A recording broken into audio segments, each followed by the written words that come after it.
Hello, everyone. Welcome in. Let me know that you can see me and hear me, and we will get started. We're talking about they respect you more when you have standards. And I'd like to really go into the differences between the Eastern standards and the Western standards, because I think that we've gotten this a little bit confused. Hello, hello. Thank you. Thank you, everyone. Welcome in. Thank you. So we're talking about high standards, okay?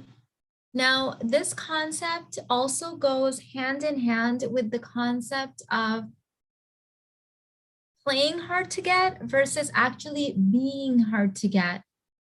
So in the Western culture, we have this tendency of like playing hard to get, but we're very easy to get. And in the Eastern culture, you have to jump through some hoops to get to someone. So there's no playing. Like you have to show up with your money and your parents and your house, and you have to go through their brother, their father, their uncles. I mean, they're really hard to get. Like you either do it or you're out. So those are the kind of standards that I'm going to be talking about today. Thank you. Thank you so much, everyone, for the compliments. Okay, so if you hear me saying something that you've already made that decision in your life and you're already done that, been there, no worries. You guys know that I'm all about blooming where you're planted. So if you've already made some of these mistakes, no worries. We self-correct. We make new decisions. We make new things happen. Okay. But I do have a lot of women that follow me that are in their teenage or 20s or even early 30s that haven't made some of these mistakes yet. So I must say them, okay? So just know that this isn't about, regrets. It's just about this is where I'm at and I'm gonna keep moving forward.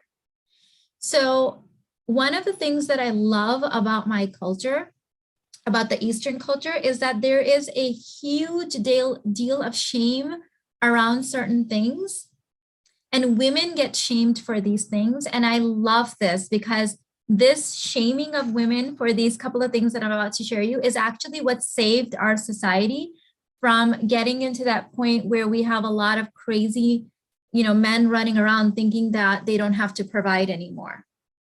Because as my husband says, my husband calls women the gene police.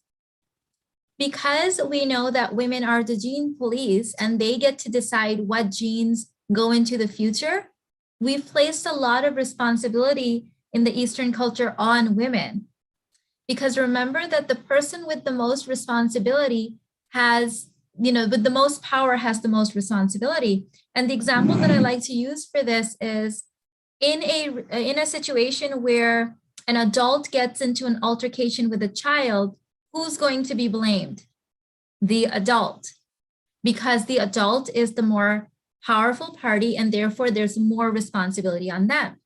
In a situation where it's a boss against a employee, the boss is going to get in trouble, or there's going to be more power there, so more responsibility placed on the boss, correct? So whoever has more power in a dynamic, that's the person who has the more responsibility.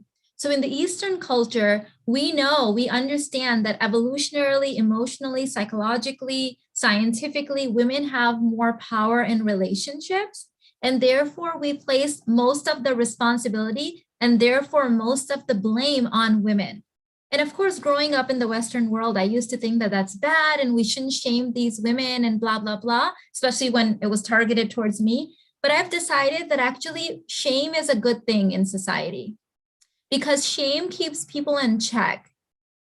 Shame keeps people who are rightfully responsible because they have more power. And so you cannot even conceive of, in my culture, a woman getting pregnant out of wedlock. Like it just doesn't happen. And if it ever does, you don't hear about it because that, like, they would go and Like if she's still alive, they're going to go hide her or they're going to take care of the situation. Like there is a great deal of shame because no one has vetted that guy. So she's not going to go and lay down with a guy that her father, brothers haven't vetted. And because of that, the provider status and a woman's rights and all of that is still intact. And I think that that's something that we need to make peace with, again, in the Western culture. On my live stream, so many women show up saying, he doesn't want to marry me, I'm stuck, I'm trapped, blah, blah, blah. And the minute we say, well, start rotational dating, do this, what do they say? Well, I just have a baby with him. I just have a newborn with him. And now they're trapped. So shaming women for laying down with a man without his providing protection, without him taking spiritual claim of you, a legal claim of you, emotional claim of you, claiming you in front of society. We do shame women for that, and rightfully so, because you get yourself into a lot of tricky situations. So if you're in this situation, I'm sorry. There's still hope. You can figure it out. I'm solution focused. I'm not drama focused. So, there's always something you can do. But if you have not had a child out of wedlock, please make this decision that your womb is sacred and not just any man can come in and put a baby in you. Okay? Because you are the gene police. My husband came up with that tag and I loved it. I'm like, gene police, I love it. And we need to give the power back to the rightful owner, which is the woman. But you have to understand that you have been sold some lies too. You've been told that it isn't your right to lay down with any man. That's not a good right to have. Let's disown that right. Okay? That's not, no, he needs to prove himself. You are not to lay down with any man. Because you are responsible for the human genome. That is your responsibility. Because then you get stuck with having babies with men that don't want to take responsibility. And of course, sometimes that happens in marriage as well. It happened to me. I totally understand. I found a solution out of that as well. But that is a lie. It is not your birthright to be able to sleep around. That is not a birthright. Not a birthright I want. Okay, but we've been told that that is liberation, that we should be able to go and pick up any man and we should be able to sleep with a new man every day. Hell no, you are infecting your body and your energy and your womb with dirt. That's dirty. It's dirty energy, okay? So if that's already been do my 21-day cord cutting, detox, cleansing, pray, cleanse yourself and decide that no, you are so sacred, you're a temple. Like think of it, if you ever been to any of the Eastern cultures with a really strong focus on religion, you can't just walk into their place of worship. You have to cover your head, you have to be wearing right clothing, you have to wash your hands, you have to take off your shoes because it's sacred space. Not anyone can just enter it. Okay, you are sacred. So someone that's dirty, that hasn't even proved themselves to you, they don't get to touch you. They don't get to sit in the same room as you. They don't get to sit on the same bed as you. And you definitely don't lay down with those people. Okay, so in the Eastern culture, when we talk about being hard to get, it means you have to go through all of their uncles and their father and their brother, and you have to come with property papers and you have to show your job and be prepared. Like my husband was saying yesterday in the live stream, that they might come to your work. Their uncle might be in the area and drop by at your work to check up on you. Because we don't just hand our daughters off to anyone. We don't. We do our checkup. You have to prove yourself to be with our daughter. Change even the dynamic of what you consider a relationship. Not just any man off the street is allowed to say that he is in a relationship. He can get killed over that. He can get killed over that. In fact, the most common saying in the Eastern culture, especially this is in Pakistan and India, and I'm sure this is in the Middle East too, my Pakistani and Indian subscribers will recognize this. If a guy on the street lays his eyes on a woman that is not his wife, the most common phrase he will hear is, "You must not have sisters or a mother at home," because you don't do that. You don't do that. So you guys over here, in the Western culture, when I see women flexing on my boyfriend, my man, I want to throw up. That is not a relationship. You are giving yourself up and you're flexing that as if it's some huge trophy that you have won. Saying that you are someone's girlfriend is one of the worst concepts in my culture that you can be attached to. In fact, if we even hear of those kind of things, we think there must be something really shameful and wrong with that girl's family or her. And therefore, she has to resort to the absolute last resort possible. This is like the bottom of the barrel stuff in my culture. Bottom of the barrel stuff is, if no one wants you because your family has been completely shamed and there's something very, very, very wrong with you, then go ahead and get a boyfriend and see if that will work. That is not something that we, use to flex.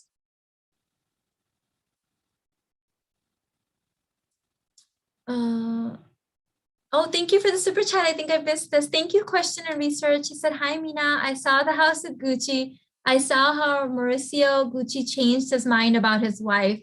Mina, without knowing, you give very helpful advice." I'm so glad you guys saw the energy shift, right? Right? If we didn't know the whole story, we would be like, oh, he just upgraded, rich men upgrade. Sometimes there's a reason. We were all like, yes, you need to upgrade. This girl's evil. This woman's evil, right? There's always more to the story. Okay. So when you have men walking around who are not required to take spiritual, legal, emotional claim to you and societal claim to you, you're going to have all kinds of people reproducing, and you're going to have all kinds of women stuck in these situations where they're working 2 jobs or burnt out trying to make ends meet. You really do yourself a disservice.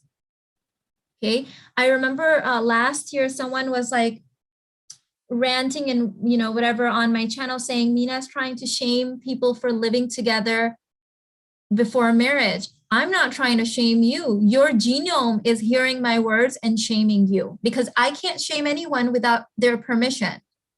If you see, I can't be shamed for what I believe in because that's what I believe in. So if your genes know that you're doing something wrong and you hear my words, you will feel shame. Yes. Your genome's going to be like, wake up now. Now there's no excuse. You've heard it.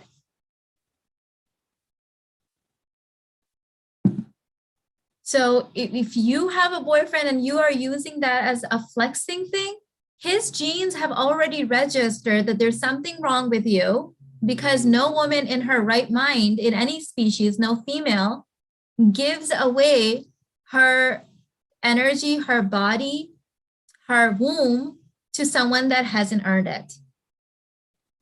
So in the Eastern culture, you are very hard to get, because the only way to sleep with a woman in that culture is to go to school, get a job, keep that job, save money, have a house, come meet her father, her brother, her uncles, her cousins, go through all of these hoops, and then maybe you'll get married. That's hard to get. You can't play that. That's hard to get. It's not about, I waited 3 hours to text him. Is that hard to get? No. The fact that he's even having your number to text you makes this a whole different dynamic. So do you see, it's a whole different vibe.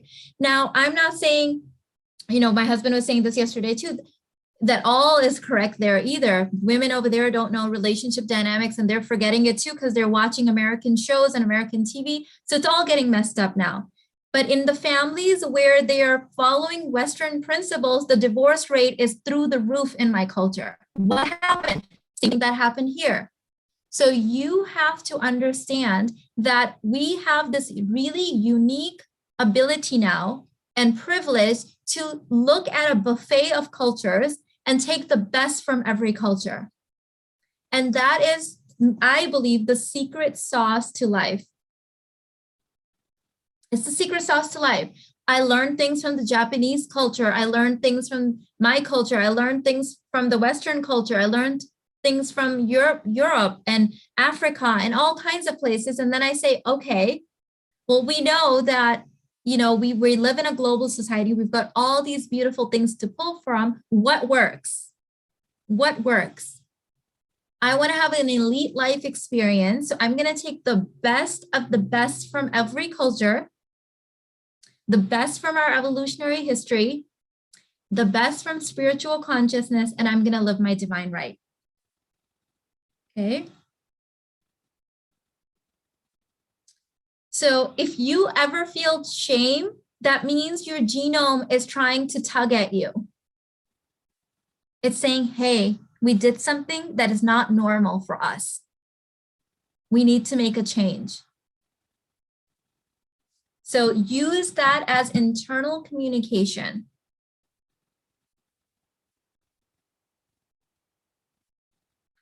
Oh my God, so true. I had a proposal and the mother asked for my number. My mom said, no, you have to come see her first, then you get the contact. I thought it was too much, but it makes sense. Absolutely. Absolutely. You can't just go take pictures with, you know, a woman without claiming her.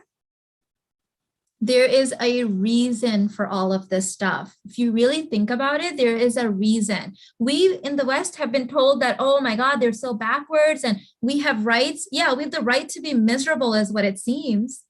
We have the right to get anybody to come down and lay down with us and have our phone number and take pictures of and claim us artificially for a moment and then drop us like a fly. Hi, Coach. Thank you for the super chat. She said, how do I get the women in my race to stop having babies out of wedlock? We are the highest unmarried women. I was married in 8 months. It gets to be easy. Congrats, babe. The only way you can do it, babe, is unfortunately, I mean, I totally get that. Like if I could come out of my screen and just like shake you and be like, wake up, I would. But I have learned this the hard way too, that not everyone's ready. The only way I've been able to do it is by being an example. Am I an example to everyone? No. Some people hate me. Some people despise me. Some people think I'm completely crazy for even talking about this stuff. But there are some people that are waking up. I have some people that were talking all kinds of stuff about me and then when they saw my life, they went and did the exact same thing. So sometimes you'd be surprised, but you have to be, you know, it was it Mother Teresa or Mahatma Gandhi that said, be the change that you want to see in the world? I believe it was Mahatma Gandhi that said that. Be the change that you want to see. You do it differently. You break the generational curse. You break that dynamic. You be the first. They say that every woman that heals changes 7 generations back and 7 generations forward. You get to be that woman. That's a big responsibility, yes, but it's yours to claim. That would make you a healer. That would make you a light worker. Okay. So wake up to the fact that the things that are our birthrights, we are no longer claiming. The things that we have sold as rights are very degrading, It is not in our power to go to a bar and pick up any random guy and have the right to sleep with him. Like who came up with that as a right? That's like worse than prostitution. At least those women know that they're supposed to get something in return. So we have been sold a lot of lies, lies. We have to cut it out. We have to be the change now. I'm a 25-year-old virgin. I'm not ashamed. Either an older woman once said to me, she doesn't know why I'm waiting because once I'm married, I'll be wondering what the others were like. Yeah, that's in our culture, you get married and then you sleep with that person.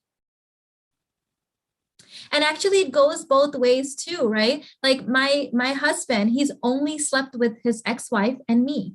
So he's, like I know that he's clean.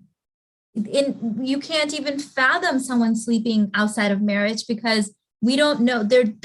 Men don't. I mean, now this is changing, of course, because men here, Eastern men, are taking advantage of the situation. They go to bars to pick up white women. They target white women for this because they understand that you can sleep with them and then you can get married to a clean woman.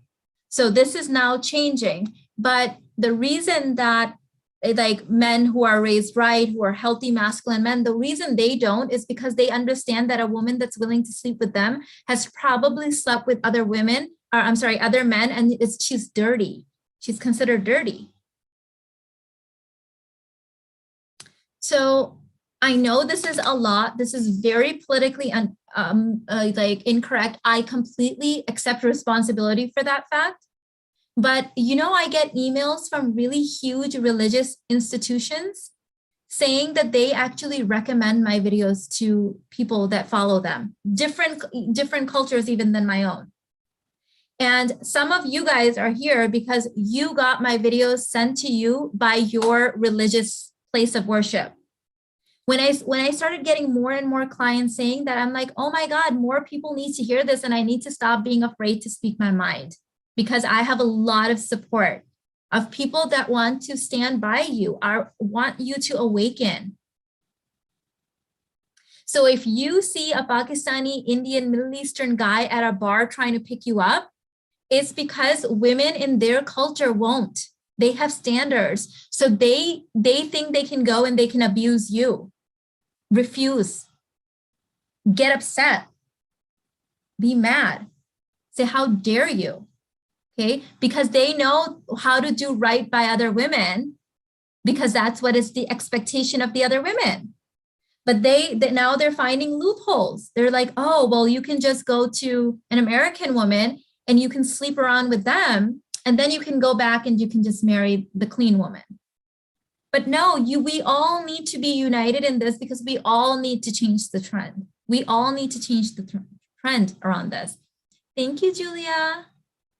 Hi, Mina. Besides the various healing and releasing meditations, what is your daily meditations? I believe you said, every morning, and it helps with receiving downloads. Yeah, so I keep my vibration very high and clean. So if I do have a negative thought, anything pop up, I won't let it. The scientific, what they've studied is a 16.9 seconds. So if you entertain that thought, you've already started spiraling.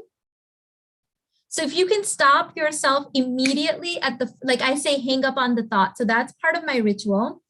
Also, another part of my ritual is grounding. If you go to my Amazon store, I actually have grounding pads in my store now, because I know now it's cold and we can't always go outside, but I like to go outside when I can. But if I can't go barefoot, then we do have grounding pads that you can buy off of Amazon. I do that, I journal. And the biggest thing for me is being mindful of my thoughts and not going to that 16.9 second. We can round it up to 17 seconds, because scientifically they figured out that that's how long it takes for the downward spiral to begin. So catch yourself, make this a practice. Okay. Oh, thank you for the super chat, Tyra. Tyra, you're so generous to me. Thank you. Oh my God, Mina, you're so real for saying that, because I felt this from the Indian men I've dated so far this year. Nothing against them, but I felt they were targeting me because they thought I'd be easy. Babe, and this is the unfortunate truth. The thing is that the way men are wired, the animal part of them, I've talked to you guys about this. There is a predator in every provider. I will say this again. There is a predator in every provider. And this is a necessary thing, because that same predator vibe in a protector and provider can go and kill and hunt an animal for you. That's the same vibe that can go and take a bullet for you, or tackle an intruder. But the truth is that they also have that sexual drive. They have that predatory sexual drive. And conscious men like Irfan, educated conscious men, can keep that in check, but it's there. It's there. I know this because there have been moments where it's been activated in my husband, even for me. And I've said, hold on, you're scaring me. Like I've had to, like, you know, like, because it's there. It's always there. And if you are an easy target, if you're showing up at places, like they say, if you're, you know, there's a saying in my culture, I'm blanking out on it, but it's the gist of it is that, I mean, if you don't want to attract predators, sexual predators, don't go to a bar and get drunk, right? Like if you don't want to have sex before marriage, don't go to a bad man's house and lay down on his bed. Do you know what I'm saying? Like, don't put yourself in that situation, right? So for example, one of the things that my husband had said early on in our marriage that we had talked about, he said that he is very much aware as a conscious man that the drive to want other women or sleep around is an animalistic instinct. So because he knows it's there, he doesn't make friendships with other females. He won't joke around with females at work. He's like, if I start going down that, like, why put yourself in that situation? You heard him say it from his mouth yesterday. What did he say when one of you someone asked him about female friendships? What did he say? He said, it's a slippery slope and I wouldn't recommend it. So it's not that conscious men don't cheat. It's that conscious men know that their drive is there, so they protect themselves against it.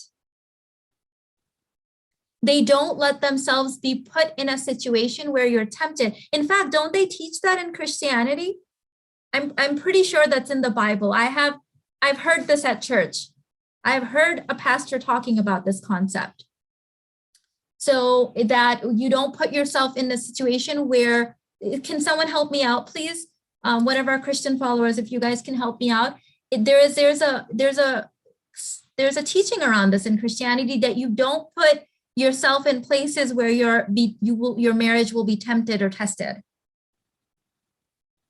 That's in the Bible, someone said. Yep, because they understand the drive. They understand. It's not that conscious men aren't tempted. They know they will be tempted, so they do not put themselves in those situations.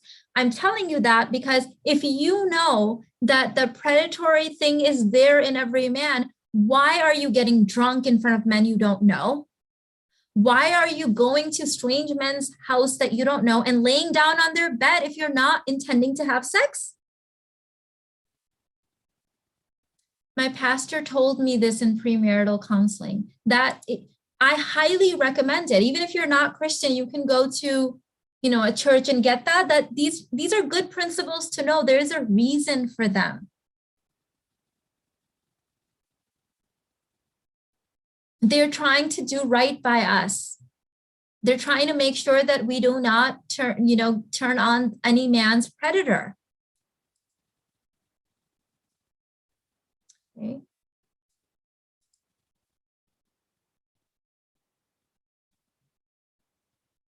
So this can be applied in any situation, right? This is something we can teach our teenagers, that before it, instead of being in a situation with the bad crowd where it's too late and the mob effect has taken into effect and the peer pressure has started, why not make friends with those people in the first place? Do you see how this works in every area of our life?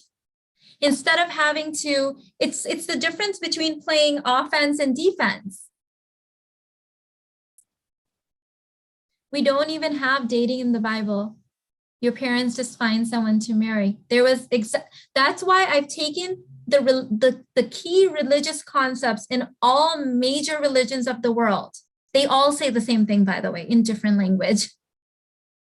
And modernize them, because I realized that all of those sayings have an evolutionary basis. The interesting thing is that all of the evolutionists and all of the religious people, even the ones that think that they're fighting against each other, they're all saying the same thing. It's all the same thing. They're actually not in disagreement. Their programs are running amok.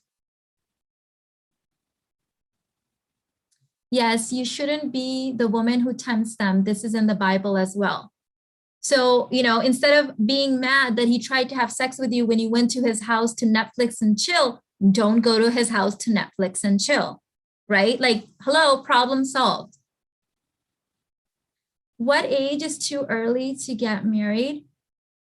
I don't think there's a too early age. I mean, honestly, I have cousins that got married at 16 and they have successful marriages. So who am I to say? But I would say wait enough so that you know your life's value. So that is different because consciousness has nothing to do with age, is what I've learned. I have met women in their 50s that had zero level of consciousness, and I have followers here that are 17, 18, the way that they ask their questions and comment, I can tell it's a very high level of consciousness. So it comes down to your consciousness. I will say that you should know your life's priorities and values. You should know yourself first. But again, like I said, I have cousins that got married at 16 who have successful marriages. I have a couple of cousins that became grandmothers when they were 36, by the way. I know it's nuts.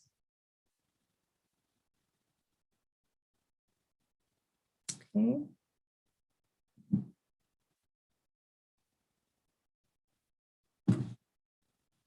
How do we remove the regret if it happened in the past? Decide not to do it again. You guys know I am not drama consciousness. I am that part of my brain is very masculine. It's like, I don't entangle with coulda, woulda, shoulda. It's like, what am I doing today? So that's where my masculine energy shines the best. I am super consciousness, like solution consciousness oriented. What you can't, unless you have invented a time machine, in which case, congratulations. And can I please have access to it too? And if you have not, then start today.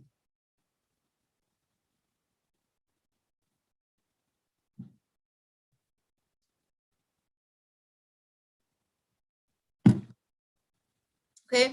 I was talking to a friend on the phone yesterday, and she said that her girlfriends always argue with her that you don't get it. This is what you have to do now because this is what every woman does.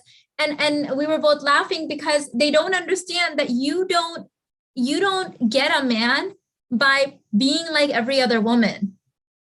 So their argument is that we have to sleep around even though it's not working for us because everyone else is sleeping around. That's not how it works, darling. They don't marry you because they're like, oh my God, she's awesome. She's just like every other woman. Is that what you hear men saying? Or do you hear them saying, oh my gosh, she's so different. I've never met anyone like her. What do you hear men saying as they're walking to the altar?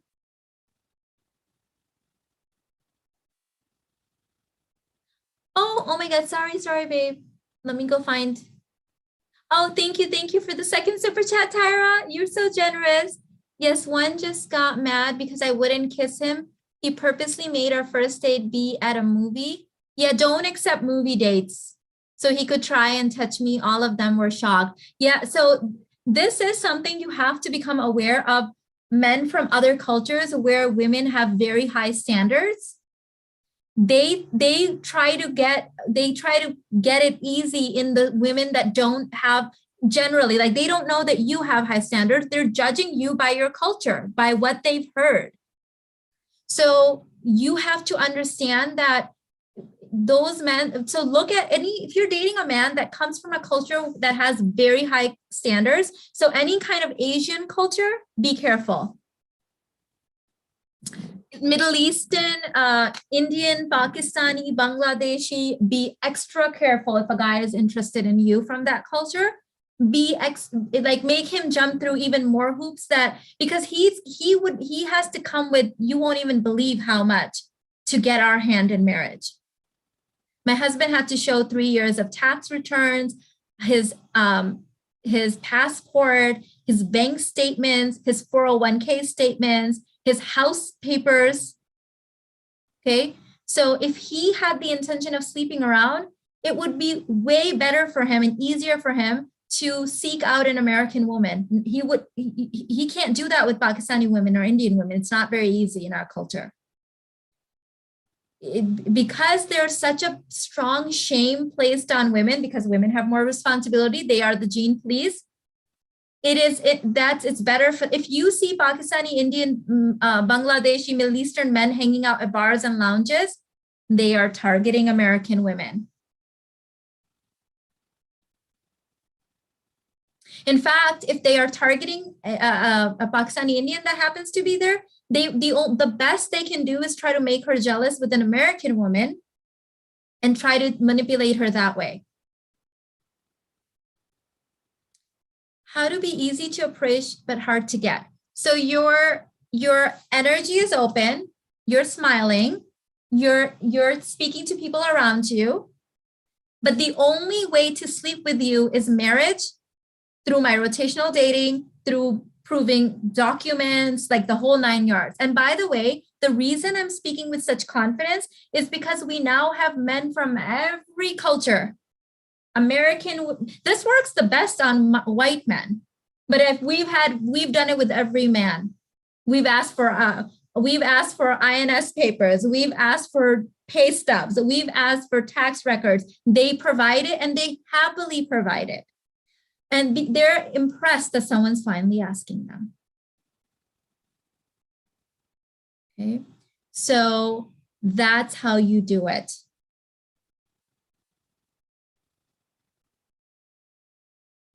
That's how you do it. How do you continue desire after marriage? Polarity. This is the secret. Polarity. So one person takes the feminine pole, one takes the masculine pole, magnetism, polarity.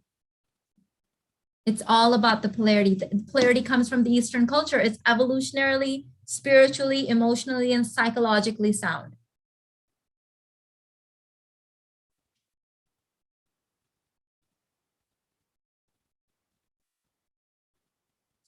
How do you do that without them thinking you just want money? So if the man doesn't have the right documentation, he's gonna think that you want money and he's gonna run. Every man knows that you want to be provided for. It is in our genetic history. Birds know this. All the fish, like all the species know this, okay? So every man knows that to earn you, he has to be worthy. The only men ranting and raving about it will be men who don't have it, because their best thing is to convince you that you're a bad person for asking. Wealthy men and men that can provide for you, the clients that have had us ask on their behalf, we have to email the fiancés and say, we've got enough, please stop. They will start sending us their father's information. Like, we're like, okay, we get the point. You have money, because they know that that's what it takes.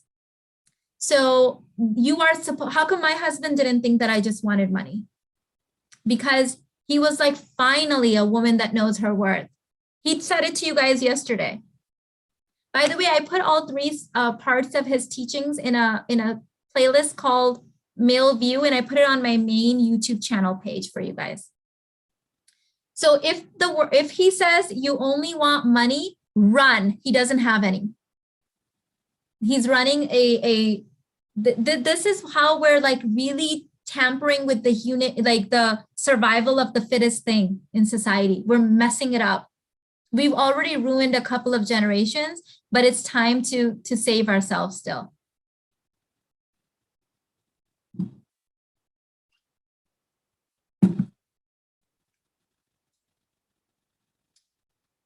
How to communicate your standards, even if you have an STD from a previous boyfriend and you're 23, I'm leveling up, thanks to you, I desire marriage.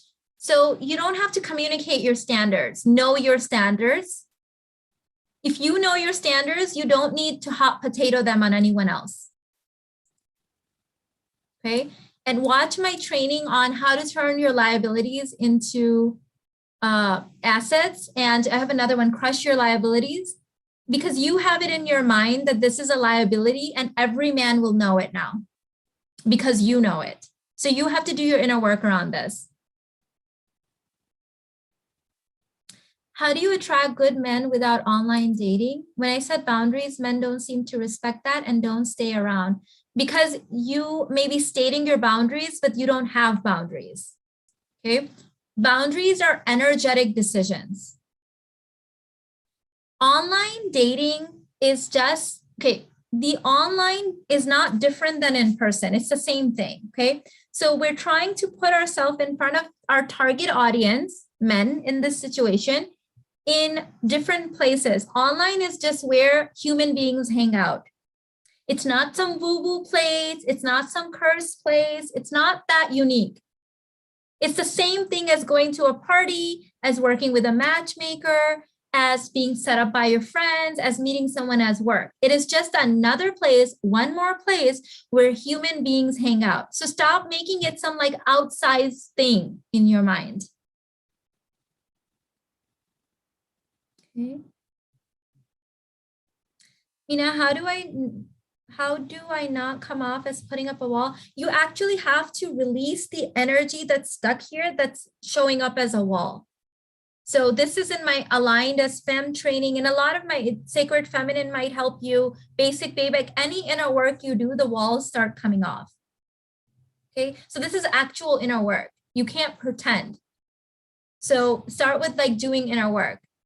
There's actually a energetic wall here. People will often be doing this work, they'll cry it out. Like you actually have to dismantle it. That's what inner work is deconstructing. Hi, Uzma. Hi, friend. The sad part is when I see people in our own culture so alien to our traditions. I was that person, babe. I totally get it. They are too bedazzled by Western values because Western culture has better marketing. Thank you for marketing the Eastern values. You do it so eloquently. Thank you, babe. It means the world to me. Thank you. Thank you. I miss you. I miss hanging out in our long talks. Whenever you're in Houston, hit me up, girl. I miss you. Okay. So don't try to act like there's online and offline and this. It's all just where human beings hang out, and human beings come in all colors and all predatory levels and all levels of consciousness and all levels of providing and all levels of inner work. But you need to stay in your lane with your standards.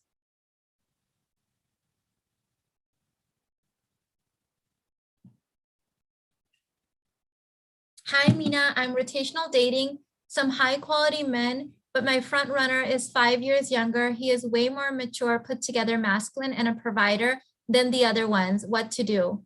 Girl, that's on. Keep rotational dating, add more people, but be careful.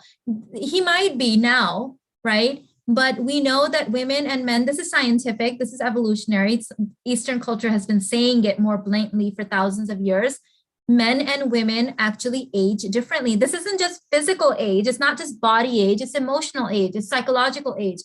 And it manifests at different things. I was looking up the stats a few days ago. When women hit their highest earning peak and when men do, it's just all so different. Okay? It's just so different. So I respect every decision that a woman makes for herself. I respect your decision, but just make sure that it's a logical one and not an emotional one. Remember, men fall in love through emotions, women fall in love through logic. It's the reverse. Okay. Coach, thank you for another super chat. Oh my God, you guys are just spoiling me today.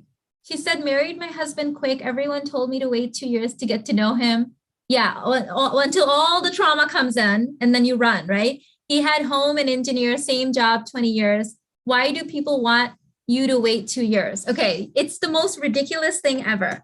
So so there's this concept in the Western culture that the longer you wait, the more you will see someone's true colors, and then you will know if you're a good match. And this is such a bad idea scientifically too. Let me tell you why. In our evolutionary history, we would decide in a day. because he could look at you and see if he's attracted or not. Okay, you're wearing your looks. And he brought the meat and the food, like whatever it was, right? So now in our culture, it takes a week, 2 weeks, 3 weeks. The longer it takes, the more we know there's red flags. So the longer getting to know someone, that's usually a bad sign. And here's the thing. We have 25 years of research on this now, that the human family unit, it is the best place, and this research actually was done by therapists, is the best place for healing, because most of our original traumas happen in childhood inside of a family unit.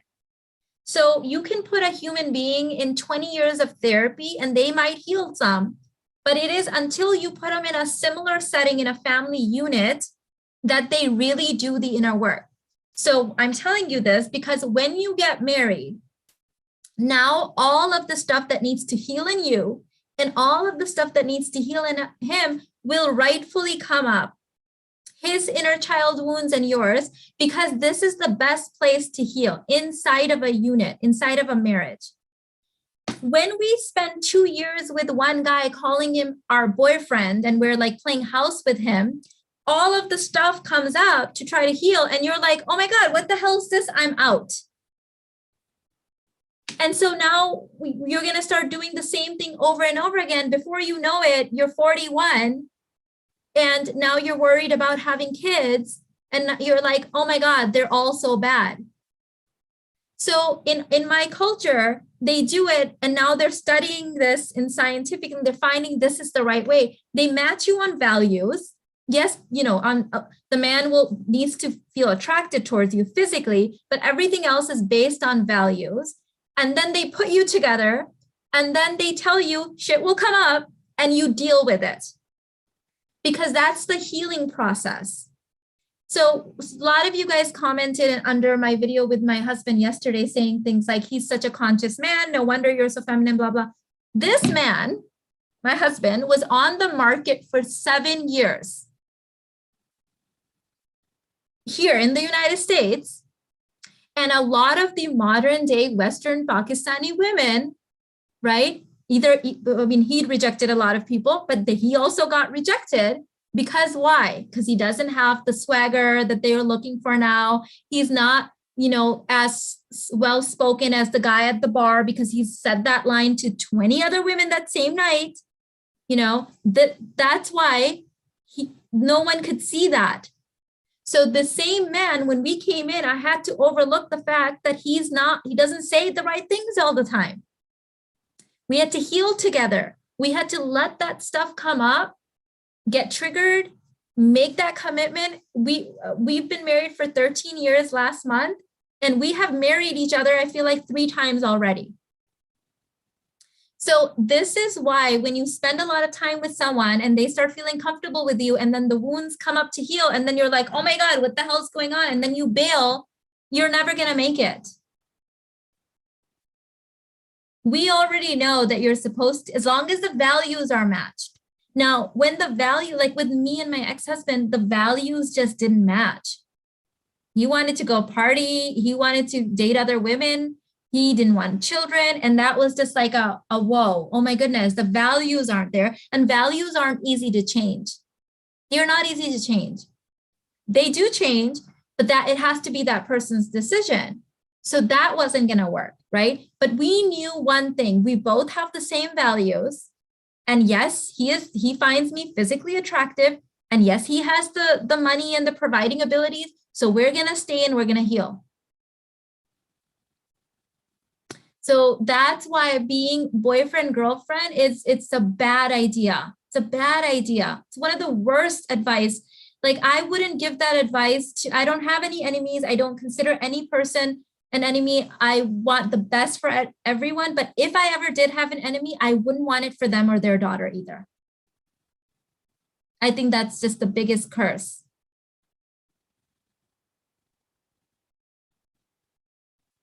If the man doesn't do his inner work after you do yours, it's not going to work. That's incorrect too. Because men, you infect them with your energy. So whatever your standards are, as long as he loves you, as long as you chose based on some values, he's going to change. Because men respond to women. That's how we're wired. Remember, there's a saying, when the women go bad, the men follow. Women start sleeping around. Men are like, yay, don't even need to provide now. Conserve that energy. Thank you, Kristen. Thank you for being a member for 11 months. She said, Mina, what do you say about the 7-year itch where married couples get tired of each other after 7 years? There's no scientific, no reason for that. It's this, anything that is in the Western culture, you have to question it. I think the 7-year itch is the 7-year age gap problem. That's how I'm seeing it.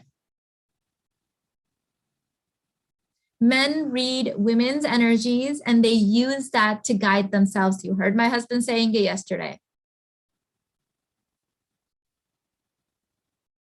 Some men are just dirty Johns. Well, but that man shouldn't have made it through your door though. That guy, we're not even talking about those guys. Why are we even discussing them? They're not making it through our checking system. They're not even making it.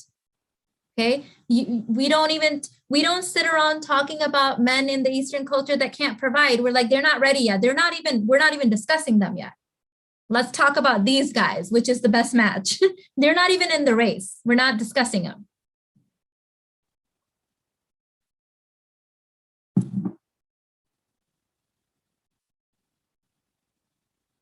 Let me see what else.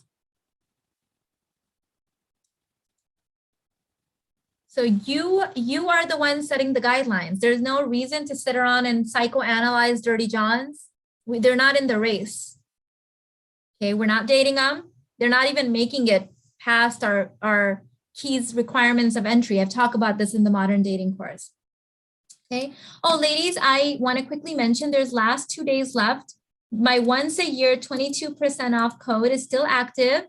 And the code is Rich Babe. It will automatically become inactive after it expires. And also I said something incorrectly in my last video. When you guys asked that, does it apply to the payment plan? And I said, only the first payment. I apologize. It applies to the 22% off comes off of all the payments. I sincerely apologize for that mix up. Okay. How do you try to become healthy feminine young lady when you grew up with a mother that has toxic femininity? In our work. Most of us grew up with, I was raised by a pack of wolves. I don't know about you guys. Yeah, that's like everyone's story. You do your inner work, babe. That's the work in Sacred Feminine. Basic Babe has a little bit of inner child work as well. You decide that you are the iPhone 13, not the 12, right? So each generation is the more evolved version. Every new model is more evolved. We're not trying to go backwards. We're trying to move forward, up and up only, up and up only. Okay. I hate that reasoning in Western culture. I always learned a man responds to a woman's need for him, masculine love and protection. It kills me a bit when a man takes so long to decide. Mina, each and every word you speak is wisdom. 100%.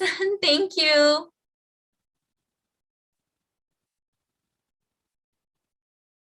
Love you. 33 and never had a boyfriend or sex, and I'll be damned if I make the same mistakes you're warning me about. Exactly. See, if I was in your position, babe, and what I have is of value. So either I'm going to find a man that's going to check up and he's going to provide, or I'm not getting married. And that's okay. Because I'm not about to just give this to anyone. This is of value. Okay. I used just your YouTube lessons and my boyfriend of 4 years deselected himself. Couldn't be happier. Congratulations, babe. The trash took itself out. Okay, there you go. She didn't even have to buy any courses. So if you up level, if you want to make up level, you decide, you can do it with my free content. Thank you so much. Someone said, I really love your culture's views. My biggest shock was when I started studying evolution and was shocked to learn that my culture follows everything from evolution, everything. Because I grew up in the Western culture thinking that my culture was inferior. So yeah, pack of wolves, I'll be the first to admit, okay?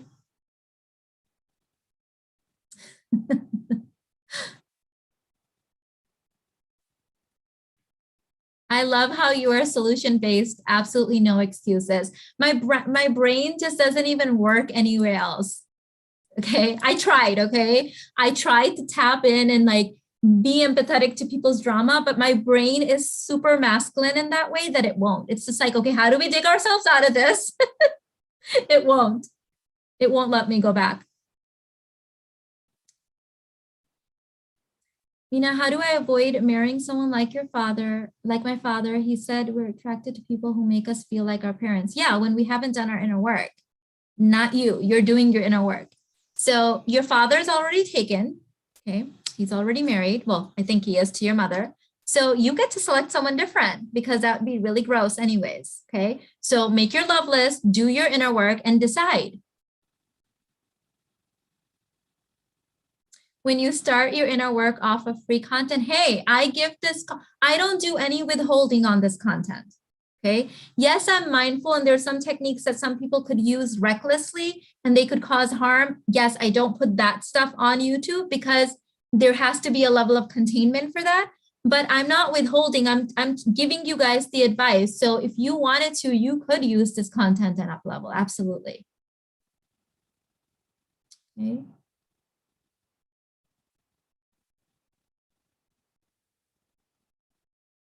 My husband wants to leave because he is more cold than me. He doesn't want responsibility. He wants to provide me. What should I'm sorry, I don't exactly understand. He wants to provide, but he wants to leave.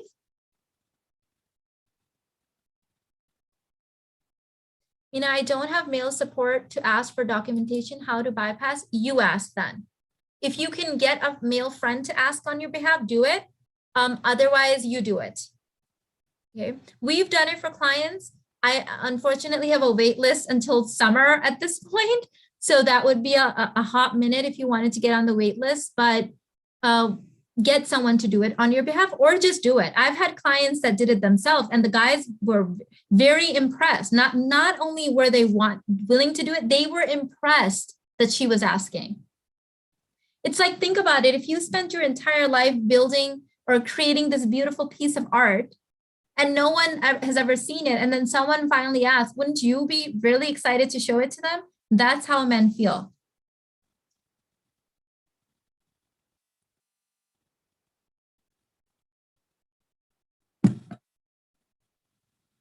Then you ask.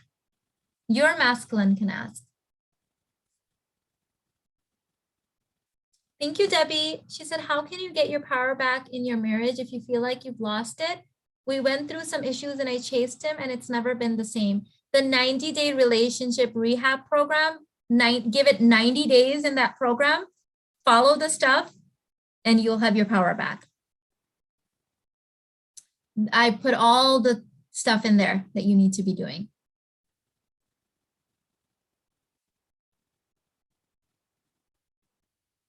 Yes, I started my inner work 11 months ago when I found your free content, listening to your videos over every day and trying my best to level up. Love you. Thank you, babe. Love you too. Okay. So at what stage do they ask for documentation? After engagement or before you say yes?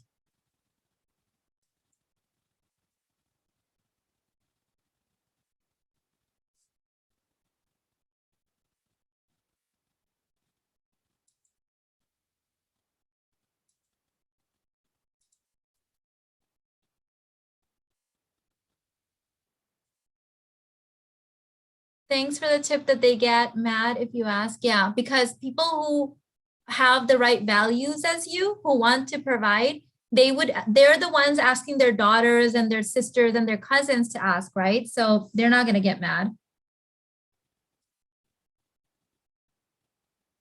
How is Irfan going to get mad when, like, you know, that's what he's telling everyone else to do? That's just, that's the provider thing. In fact, 3 of the engagements that I've had in the last just 1 month, all women in their 40s, and 1 was an African-American man, 2 were white men, very happy to provide documentation. Very happy. Lit up. This is just, I'm just telling you the last 30 days. Okay, so we have this internal story and fear, and that's why we think they're going to react in a certain way, and you'd be surprised they don't. They don't react in the way that you think they will. A man that didn't build anything of value will not like being asked for papers. Exactly. You're basically telling him that he's useless, that so he's going to be like, oh my God, you're a gold digger. You want money, blah, blah, blah. Nope. That's your sign. You do not argue. You will never see anyone in the Eastern culture sitting around and arguing with a man that can't provide. They're gonna turn from him to his father and say, oh, well, you know, he's not ready for marriage. Bye. Because we don't argue with children. They're not grown yet. We play up drama in our heads. We have to calm it down. Yeah. And all of these clients that come to me, they say the same thing. Oh my God, he's going to get mad. And they're like, and then they're like, I'm like, see, you had already made up your mind. And no man who has spent his entire life working hard to provide is going to suddenly be upset that someone wants to see it. He's going to be like, oh my God, finally someone's willing to appreciate what I've been working for. Okay. Why didn't your parents bet your ex Mina? Yeah, because I was following the Western way, so I didn't let them. Why do you think I tell you to not follow the Western way? Because I know. Mina, does a woman how to show herself? I'm not sure I understand.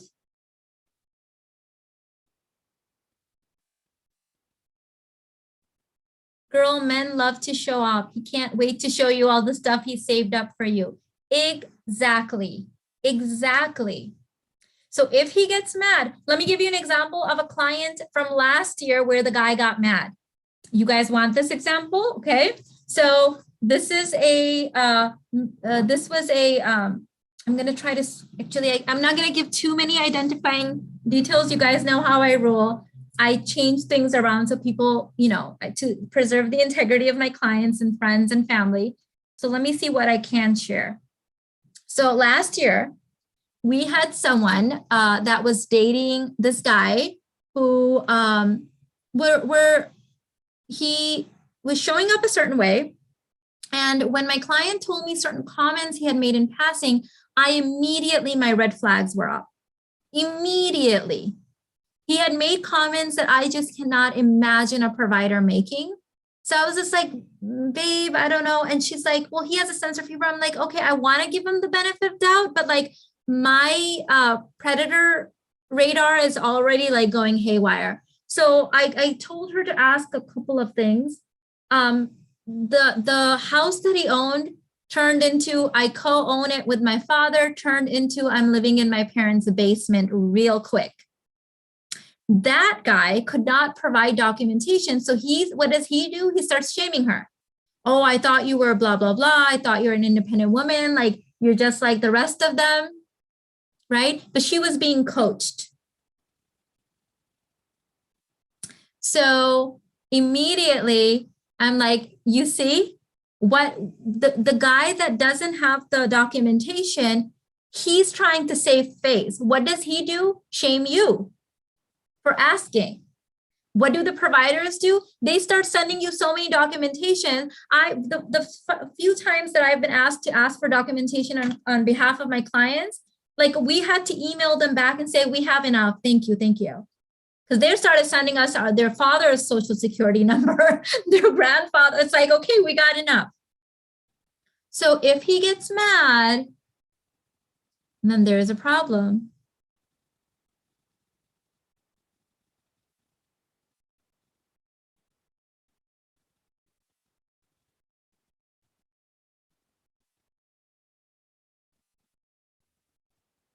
When the man asked me to marry him, is it better if I tell him to show me documentation before I give him an answer? Or if I feel he's the right one, I tell him yes and then ask for the documents. Either way, it doesn't matter, right? Because he's not showing up one way and then suddenly you're asking for documentation. You are already picking up a lot of signs and clues while you're rotational dating him. So that's just extra security. By the time we get to that point, they already have shown themselves. Okay. Like one of the weddings that we just had in November, we asked for documentation, my client did, but she didn't need to because he already had 3 properties in his name. He has a very successful career. Like he's already revealed himself. She's met his family and friends. She's met his friends. Like, you know what I mean? Like she knows everything, but it was just like, kind of like the last little bit. So that, yeah, it doesn't have to be that like this. It's an art. It doesn't have to be that scientific. Hi, Mina, do you believe in twin flames? That kind of stuff that's poverty consciousness, babe. I want you to stop with that stuff. Okay. There is some spiritual stuff. I've talked about them a little bit differently than how most people talk about it. If your twin flame is wealthy and can provide for you, yes, I believe in twin flames. If they're poor and they are not ready to provide, I don't believe in twin flames. Run. Because let's not do this to ourselves. The thing is, twin flames happen in the cosmos and we have to eat real food in this planet. We're living on a 3rd degree. Having a mortgage costs money. Okay. Our wombs cost money. Like medical care costs money when you're pregnant, right? When you have your baby, it costs money. So unless we can eat flames suddenly, I don't believe in them. Sorry. But yeah, I'll believe in them if he can provide and he's your twin flame. Yes, I believe in twin flames. He's your twin flame.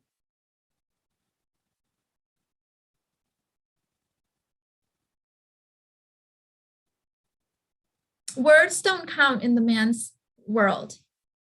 My husband told me he wanted to buy me a house and he had bought it 10 years prior and was half paid. So I believed him. Because I moved into that house, it was half paid. And then he paid it off in the following 2 years after we were married. Okay, that's how you believe it. Mina, you are every lady's true friend. Deeply grateful. You're welcome, babe.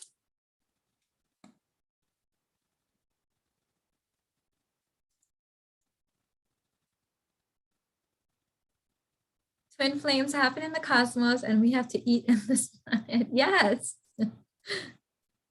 You'll meet your twin flame on another planet some other time. But here, right now on Earth, we got bills to pay.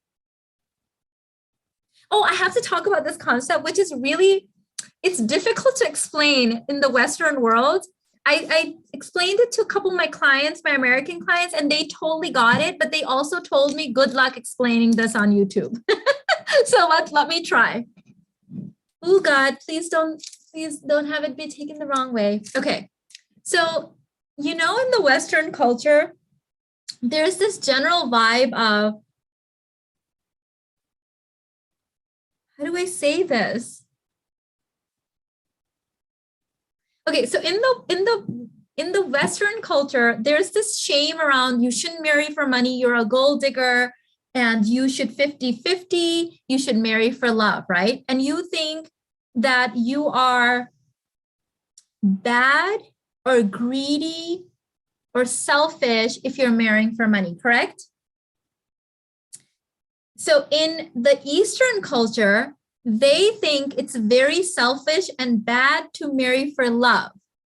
It's the reverse, because in the Eastern culture, they think the vibe is that if you care about your future generations, and if you care about your family, if you care about your future children, then you are being selfless by marrying for money.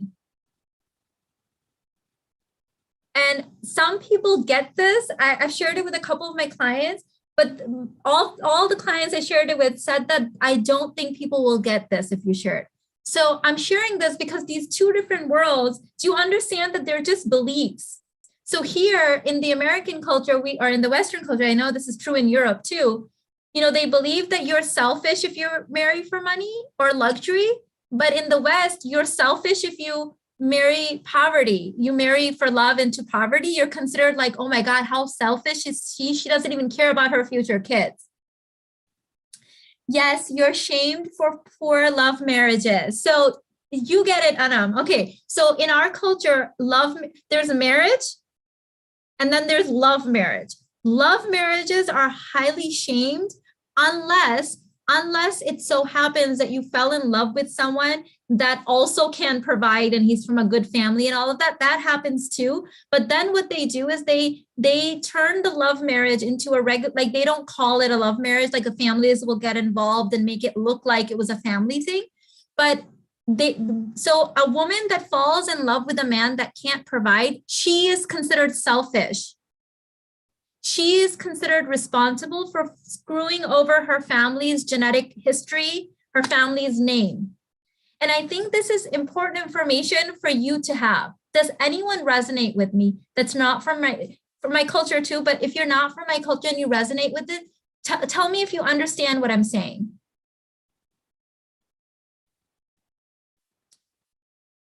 So here we're marrying people that don't have the intention to provide, which means that they don't have the right values for marriage, which means that they're going to be very triggered and insecure in marriage, and they're going to show up as a certain way, and then they're going to cause a lot of trouble for you. We get it. Okay, yes. Okay, good. Makes perfect sense. Yes, I understand. Totally resonate. Yes, they are looked down upon in the East. Yeah. And this is true for, so it's not just like, this is what poor people, this is everyone. If you're really born into a wealthy family, then you need to marry into an even wealthier family, or at least at your level. If you're married into a very poor family, you still have to marry up. You still have to marry someone that will provide for you. Because his providing is so much more beyond money. And it shows his ability to put aside his own needs and desires for the betterment of the family, i.e. less likely to cheat, i.e. less likely to run off after his children are born. Do you see how it's like, it's a whole value system. It goes well beyond money.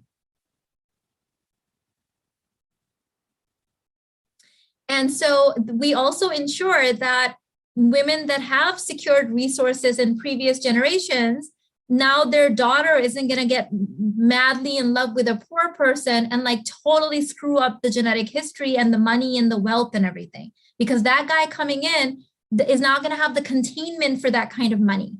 He's going to start feeling insecure. He's going to, he might get bad habits because of that. It all is a part of a larger value system that goes way beyond money. Movies romanticize love marriage, yep, and marrying poor men. But when you're marrying a poor man, maybe your father is still providing for you. But the thing is, now he's insecure, he's jealous, and he's looking at other women now because at least he can redeem himself in their eyes. So it is a whole value system. Mexican American here, it does make sense. Okay, good, Amy. I wasn't sure that I had the words to explain it in a way that it would translate well, and I wanted to do this concept justice. So maybe your ancestor, the women in your ancestry played it right up until you, but now you're screwing them over by marrying someone so a man that can't provide, it's not just about his money. He's going to be really insecure in the marriage because he hasn't made himself get the man card yet. Okay. And so he's going to redeem his insecurity by video game addictions, porn addiction, gambling addiction, cheating, lashing out, alcoholism, drug addiction. Do you see how it's not just about the money? So Irfan providing gives him do you see how he sits? You guys saw his live stream yesterday. It gives him that masculine security and groundedness and proudness and pride to keep himself in check, to make himself feel secure. Because if he wasn't providing, I could still earn the money, right? But then he would feel insecure, and his insecurity would lead him to seek out other ways to get a hit and a high. And that might be a porn addiction. It may be other women. It may be drugs. It may be all. So you see that in our culture, it's not about the money. Has this boy turned into a man? And if he has the ability to provide, then he is less likely to engage in some of those other behaviors. Do you see how it works? Thank you, Ren. Thank you for the sticker. I appreciate you. Okay. So it goes beyond money. Money is just a manifestation of it. The way that you were looking at Irfan while he spoke was spirit lifting. Oh, thank you, babe. I'm so proud of him. He's amazing. He takes such good care of us. Thank you, thank you. Okay, so we in the Eastern culture, we are taking one for the team by deciding to marry a provider. Do you see? It's like a whole different mindset. We're taking one for the genetic team. That's the ancestors before us and the ancestors behind. Like it's a whole team decision. Okay.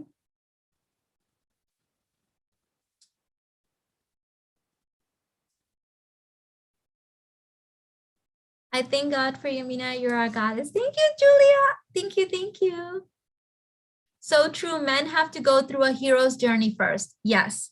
This is if I studied anthropology in college, and all of the books they had us read on the tribes that still exist even to this day, all of them and all the ones that don't exist, evolutionary history all speaks to men having to go through a rite of passage to move from boyhood to manhood. That is what turns them into a provider. So if you marry someone that's 50-50, it's not about the money. You literally have to now watch your back, because you're married to someone that may or may not, most likely may not, have gotten his rite of passage. And so that's the man that's more likely to be addicted to porn, alcohol, video games, boys' nights out, all that stuff. Okay, so this isn't about, but I can earn the money and I can pay half. Yes, but girl, sleep with one eye open, because you just married a boy. Okay. The majority of Black women are taught struggle life and it is romanticized. I hear you, babe. It's happening in our culture to movies, Hollywood, Bollywood. Yep.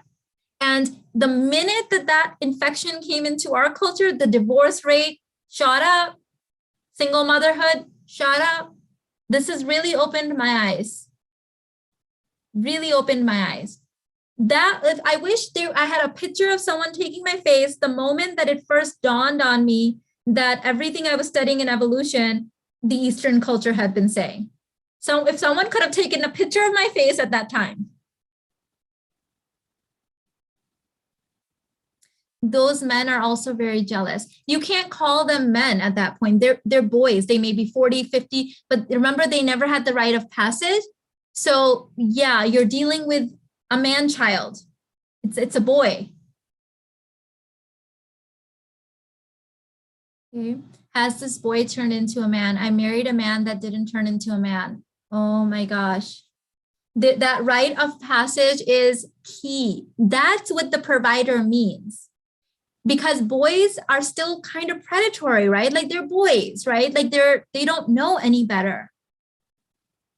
Okay, so they don't know how to tame the predator part and be a provider. That is the provider. It's not money. It is a rite of passage. Okay, it is a rite of passage. It is key.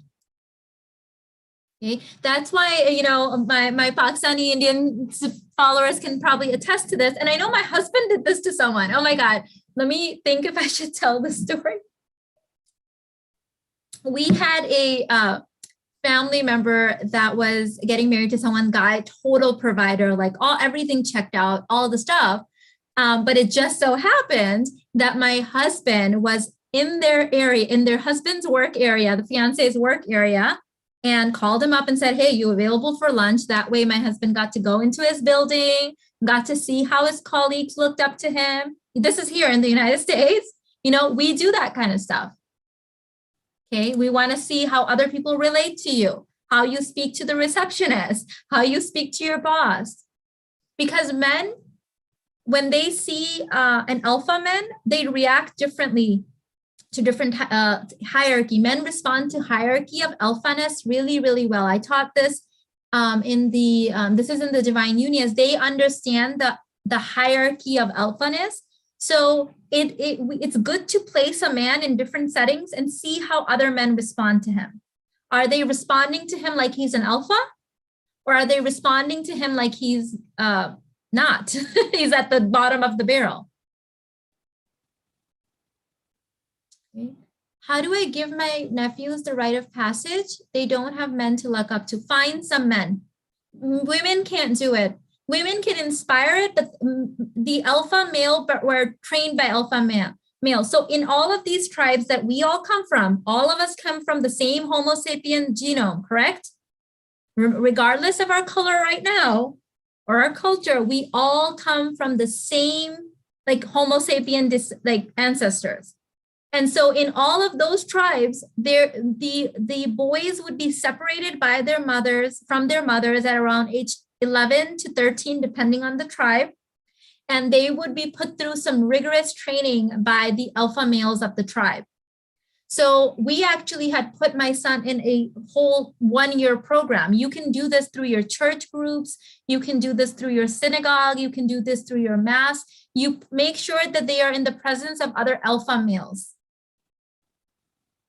Okay.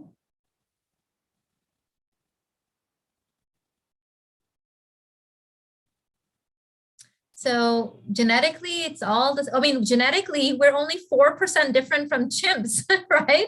So, I mean, yeah, so we are all the same, girl. Unless you eat plain.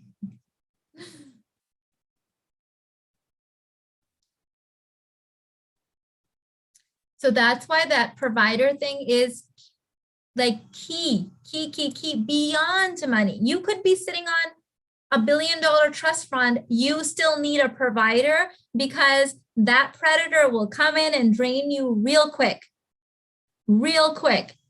because it's a boy that you're marrying. So even if you are a billionaire and he has a $200,000 salary, let him provide for you. Let him provide the basics. The evolution basics are household, so housing, shelter, food, and basic like utilities and clothing. Okay, for those of you guys that are Muslim, this is outlined in our book. It's the basics of like clothing, shelter, clothing. Clothing actually comes under shelter in my culture because it's providing shelter. So food, shelter, like basic living expenses, let him do that. Okay, and then you can do the other stuff with your money. But if he can't do the basics for you, you sleep with one eye open, girl. Mina, the knowledge you share is so important, especially for Black women. We are not taught this in our culture the way you present it. Thank you very much. I'm so glad. And that's why I'm here, babe. That's why I do this, because I knew this stuff growing up and I rejected it. And when it really came to my understanding of what I had done, and then when I followed it and I had success, and then when I realized that my friends didn't know this, my friends from other cultures, I was like, oh my God, I can blame only myself because I was taught this and I still made that mistake, correct? But you can't even blame these women. They've never been taught this unless they happen to have learned evolution. Oh my God, I have to tell you guys this. So do you guys know Thomas DeBauer? He is a very huge, very young YouTuber. He's American. I believe he's either Canadian or American. Maybe some of you guys know, white male in the YouTube space. Do you guys know him? So he teaches paleo and keto stuff, right? So this is really interesting. So my husband and I watched some of his videos because we follow the paleo lifestyle. And he made a post like 3 days ago on his community tab, and it showed up on my YouTube talking about how he's a provider for his family and that gives him the biggest joy. And he believes that our culture is focused on the wrong things and that the family unit and building and providing for your family is the most important thing. And I'm like, isn't that funny? Because the only other people that really understand this outside of the Eastern culture are the people that have studied the paleo lifestyle. Why? Because paleo is short for Paleolithic, which is evolution. And so the American men that have happened to study evolution for either their food stuff or whatever, they also understand it. The keto guy, yeah. He has 2 very young children, a beautiful wife, and he used the word provider in his post. You can go read it on his channel. But this is a pattern I've noticed, that the men that, Eastern men know this because, they have to go through the rite of passage. There's no other way to sleep with a woman. And the only other men that seem to understand this still are men that are choosing to study evolution because of their food choices or whatever. Suddenly they know. It's so funny. His energy speaks it well-rounded everywhere. Yep, he's a provider for his family. So I speak this because most people don't know this. And I had that advantage and still screwed it up. So now that I'm here, I'm like, okay, at least I can touch some women who can then teach their daughters and their friends. And like, that's how we have to change it. I'm not gonna at least die trying, because I have 3 kids. Maybe if I didn't have kids, I'd be like, screw you all, bye, right? Maybe, I don't know, who's to say? But I have 3 kids, and who knows, maybe they're gonna end up marrying your kids. So girl, get it right, okay? Because yeah, I can't leave my children, my grandchildren, and my great-grandchildren in a world that doesn't understand this. The 21-day cord cutting exercise is in several of my programs. I've put it in, it's in the Intoxicate Play Shop. Can some of you guys remind me where else it is? It's in a lot of my programs. And guys, if you buy anything today or tomorrow, don't forget to use the code RichBabe. It's my once a year holiday and birthday special. I'm putting it in the chat for you guys. It's also in the description box. I think his channel name is Thomas De Bauer. I hope I'm not. Can someone write out his name for, he's the keto guy. He talks about keto. But the thing is that you can't talk about paleo or keto without having studied evolution. And the minute you study evolution, you understand that men have to provide.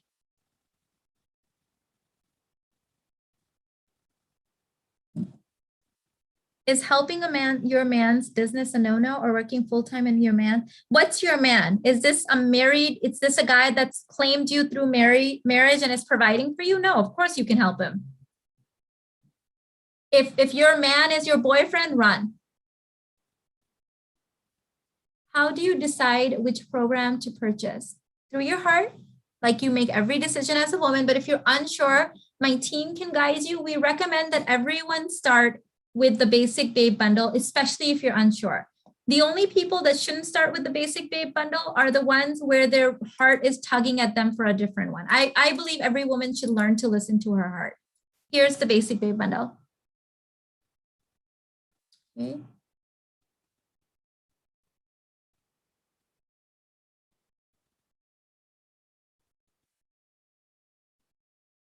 Okay, good. You found his channel. Yeah, you won't hear him talking about providing or anything other than that post. But when you posted that, I was like, that is so funny that outside of the Eastern community, the only other people that understand this are men and women that have happened to study evolution, because it's the same thing. Thank you, babe.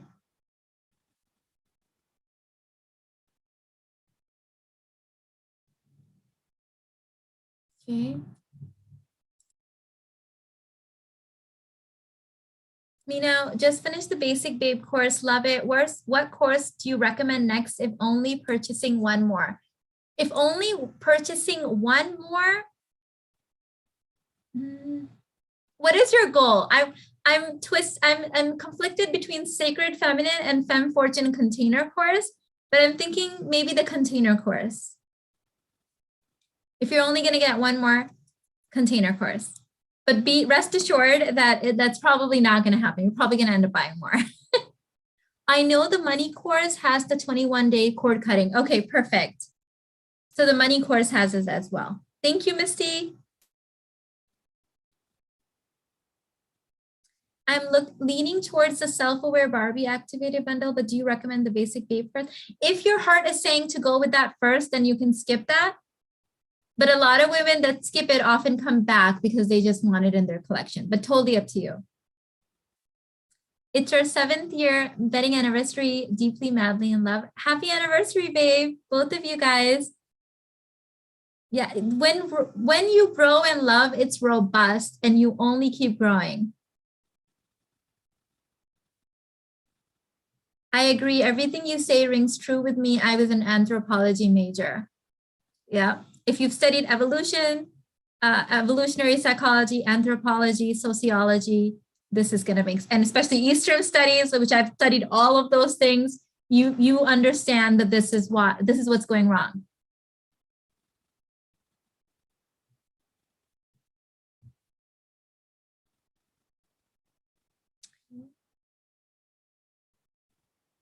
Awesome.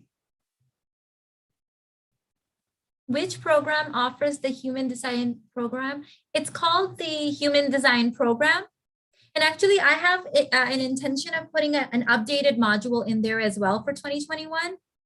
You guys know, as I grow and I do deeper inner work, I'm always updating my programs as new downloads come. And I have a whole new download for that program coming up, but that's my human design course.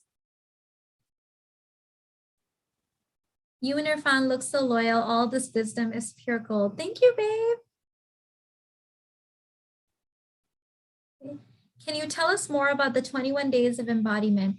So that program is actually it's not a program if you've done other program. It's 21 days of embodiment practices. So I give you like a 3-minute video or a written embodiment practice, and your work is to actually do the embodiment practice. You have to do it, and it's going to be tough for a lot of you guys, especially if you're in the self-aware Barbie mode, which most of us are starting there. And so it's tough, but the more you do it, the more you become embodied versus just knowing. And you will notice that even the things that you have learned previously from books and other courses and other YouTube channels, they'll start making more sense because it's going to activate the embodiment of that information. I was going to say the Sacred Feminine. Misty has all my courses, so I think Misty is going to give you the best advice. Yeah, you were going to say that one too. Thank you, Mina. It resonates because deep down in our DNA, we know this is the way it's meant to be. Exactly. Exactly. I'm just activating the information already encoded in you. I purchased the End of Struggle course. I want to work my way up. Beautiful. Congrats, babe. What is the most important trait to look for in a conscious man? Knowing his true nature. So wanting to provide, letting you be a woman, knowing your true nature. And here's the thing, I've learned that conscious men know the female nature oftentimes even better than most females know it now. They will be the ones arguing with you about you staying home with the kids versus putting them in daycare because they understand what kids need. Is your human design program only for projectors? So the intention in the beginning was that it was going to be only for projectors, but it ended up being no. So the answer is no, it's not just for projectors. I ended up making it for everyone because everyone wanted to join, and projectors are meant to guide everyone, not just projectors. So it's for everyone. It's like, here's the thing, I have a crush. I have a personal crush, and I talk about this in the course on manifesting generators. Okay, manifesting generators, I have the highest rate of making people millionaires that are manifesting generators. I accidentally found that out and I was like, oh my God, I have a total crush on them. They work really well with my energy. Not that others don't, but they are, when it comes to how I teach, they are a how high should I jump kind of people. So my work is open to all people. Yes, Jordan Peterson also speaks on evolution and he knows that men should be providing. Yes, he also talks about the age gap because you cannot deny the science. So anyone that's studying actual science of this is going to have to agree with the studies on the age gap. Oh my God, you're a manifesting generator. I have a crush on you because there's something about when I collide with the manifesting generators, it's like a boom of money. I don't know what it is. Okay. Thank you, Donna, for the super chat. She said, my man is a provider, but he made the mistake of hiding chats from me before. I don't know how to forgive him until now. It's ruined my trust in him. So first align with your intention. Is your intention to leave him or is your intention to help him gain that trust again so that you can stay? Once you know that, you can handle it different ways. If your intention is to stay, then you need to tell him exactly what he needs to do and how he needs to do it to gain that trust and let him work for it. The reason that this is not exactly related, but let me give you this example. So in our culture, we already know that we're not marrying for love, we're going to grow in love, right? And so in after the value alignment, the man already knows he has to work hard to get your love. So this is what my husband said to me on our wedding night. He said, I know you don't love me, but I'm going to die trying to gain your love. And I was like, oh, that's so sweet, right? And it really hit me hard over the course of the years where we started growing in love, because I'm like, oh my God, because he doesn't already have his love, the honeymoon can never be over. Because he can't just be like, okay, the honeymoon's over, because he doesn't know that I love him yet. He has to keep trying until the day he dies. So if you are trying to get someone, if he's trying to get you to grow in love with him, he's going to keep trying. I'm saying this because if your husband's made a mistake and you're willing to forgive him, then tell him what he needs to do and for how long, and then make him chase you again, make him prove himself, and then be willing to forgive if that is your intention. Okay. Oh, thank you, Cece, for the super chat. Let me go back. I lost it. She said, I wanted to ask your husband's opinion yesterday of MGTOW, men going their own way. Why are they so bitter towards women? Is it society? It's a lot of things. I don't want to get into it, but at the end of the day, those aren't our target audience. Okay. A lot of these men were good men that got really beat down from confused women and feminism. And now they are hurt and they are retaliating. And they still need feminine energy. So they are robbing feminine energy by making nasty videos and turning you down and, all that stuff. But they still need the feminine energy. So they're robbing it. It's like the high school kid that like bites you and runs off or pulls your hair. I'm sorry, not high school, kindergarten. So the inner child has been wounded and it's awakened. So that's what's happening. Let them be. Jordan Peterson talks a lot about that community and all the side effects and consequences of that. But remember, that genome will die off, because unless these guys are at the bar and you are bringing them home and sleeping with them, that genome won't exist in another generation. Evolution is about survival of the fittest. Do you understand? So if you are not marrying them or reproducing with them, you have nothing to worry about, because those genes won't survive. Do you understand what I'm saying? So I'm not worried about them, because I'm doing what I need to be doing for my future genome, for my children. And if they don't have kids, my kids won't reproduce with them, and then it's gone. They'll clear themselves out in a generation or two. Okay.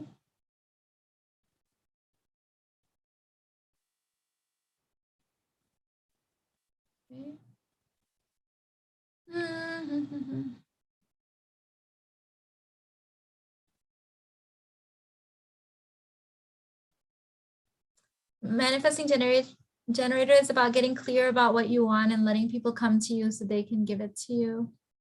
Growing in love sounds more romantic and delicious. Yeah, because they get to chase you for, so I didn't fall in love, like both of us didn't like really get to that level until 9 years in. But for 9 years, he was trying, right? So the honeymoon can't be over because of that. Then we had our second honeymoon at 9 years in, and from 9 years to 13 years now, we seem to be getting more and more romantic and more falling in love. Providers are some of the most romantic men on the planet. They will take a bullet for you. They will wake up sick and go to work and like provide for you, right? My husband will go to CVS to pick up something for our kids and stand there for 10 minutes picking the right shade of lipstick for me.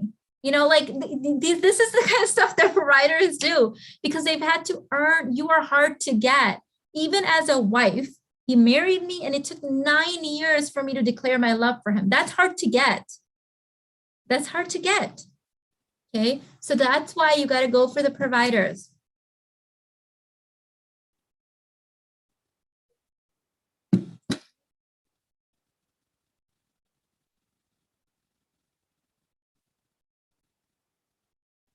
How important is sexual attraction before marriage? It can be dangerous. It depends how you're looking at it, but chemistry is typically our wounds attracted to the other person's wounds. So of course, when there's polarity, you can have sexual attraction in any situation, but the kind where you can't control yourself and he can't control yourself, it's kind of dangerous. I would be careful with that one. But yeah, the guy should be physically attracted towards you. That's important. When women behave like men, and we are more in our masculine energy, then we start looking at the same kind of feminized qualities in men. We start focusing on look versus providing. We think, like so many people have said to me, even my students say, oh, he doesn't dress well. Should I upgrade his clothing? I'm like, no, you're acting like a man. Like how you dress and how you do your self-care and your level up, that's feminine stuff.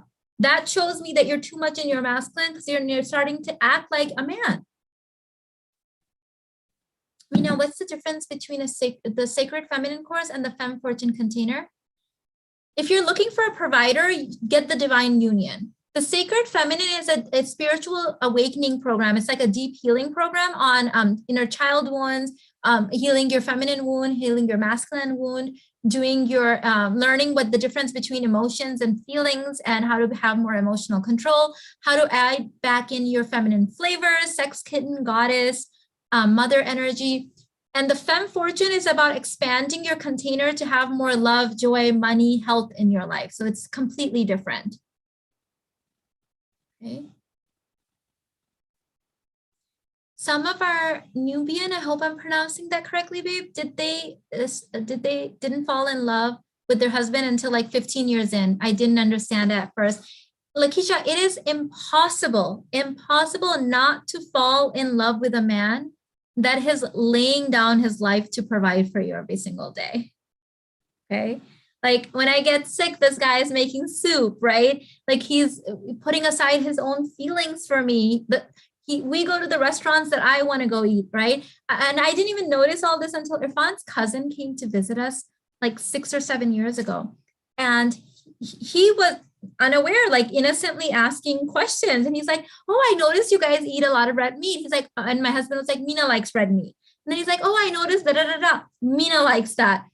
By the 5th or 6th time he said it, I'm like, oh my God, this man's entire world and life revolves around what Mina likes. Okay. It was like such an awakening process for me. And by the way, every single man in Irfan's family is the same. His cousins, oh my God, soon, just the most loving, kind men ever. His nephews, amazing providers. Uncles, amazing providers. Okay. This is every man in a healthy society with a healthy genome, right? Like his where there's no disconnect between his genes and his environment. Okay. So yeah. So it was impossible not to. It's impossible. Okay. And a man that knows that you're starting off at the height of a honeymoon phase, it can only go down. He already knows he's got, here's the difference. This is even in women of my culture. We were having this interesting conversation and I was like, oh my God, that's so interesting. It was a group of women and some of the women, they were all from my culture, by the way. Some of the women had married for love and some had followed the traditional views. In the relationships where the women had married for love, when they got married, the husband said, hey, you better be, this is what my mom needs from you. You better be dead XYZ with my mom, do this, and this. Strangely enough, in the girls where we had married traditionally, like for providing and all of that, the husband had told his family to be on your best behavior in front of my girl. And when this came forward, I'm like, oh my God, it makes sense because he's still trying to impress you. So he wants his family to impress you. You're not in love with him yet, right? But when he knows he's got you, he's like, you better impress my family because I went out on a limb and convinced them that I should marry you. So do you see the difference? Thank you, Coach. She said, what should first year and second year of marriage be like? Oh, that is actually, babe, I'm not going to answer that because I'm going to do a whole video on this. Please forgive me, but I think that deserves, like how the first couple of years should be, I think that deserves its own video. But here, you should be building emotional intimacy. Think of an empty jar. You're both starting at an empty jar, and you're going to be filling up that bank account of the emotional intimacy. This is not the time to be disagreeing with his politics and telling him his mom is evil and telling him you don't like how he dressed or he should lose 10 pounds. Okay.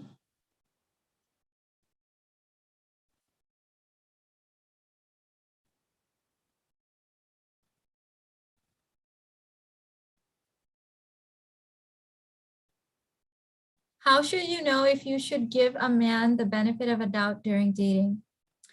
So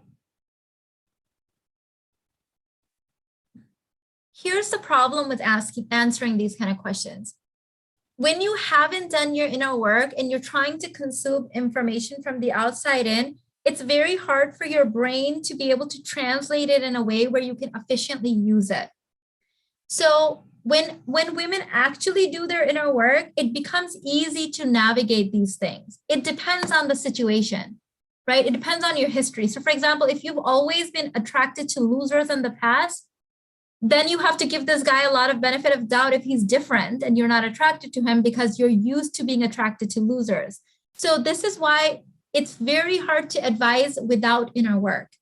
The example that I've shared in the previous two videos, not the one with my husband, but before those two, where I gave you the example of the woman that had several divorces, failed marriages with the mother-in-law issue, and then she met a guy that didn't have his mom in his life and she patched them up only to have mother-in-law issues.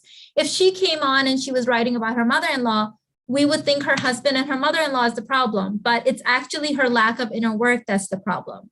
That's why I'm very careful that I can't judge you guys' questions sometimes because how you're perceiving the world may not be reality because of your lack of inner work. And I know this intimately because that was me. That was me.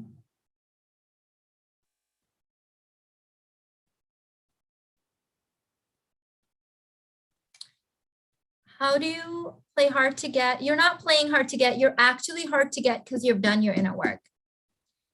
She said, I get attached to guys.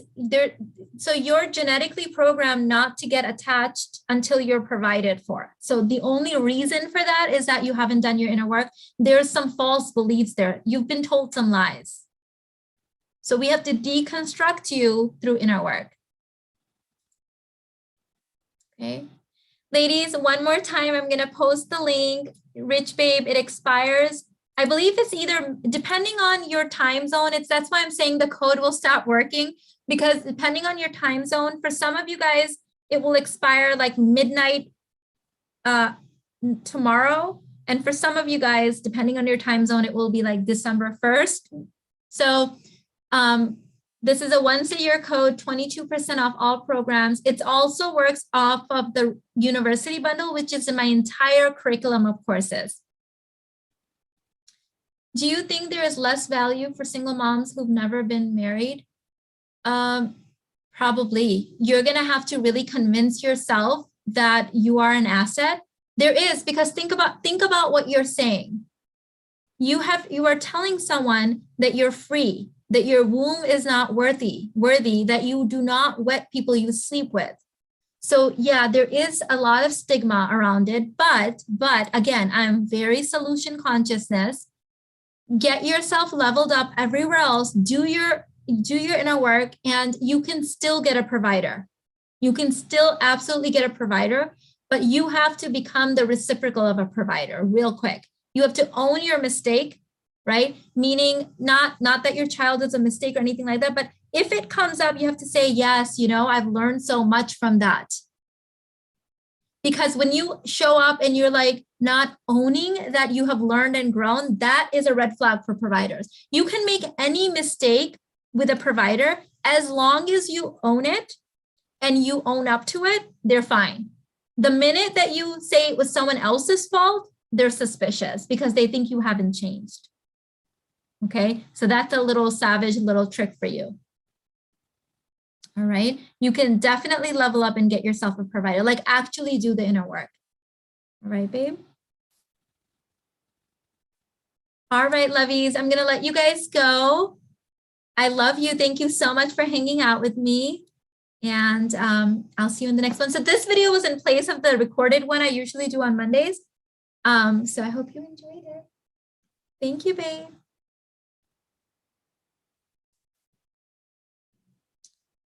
The number 2, someone asked, that signifies divine union. All right, ladies, I'm going to go. Bye.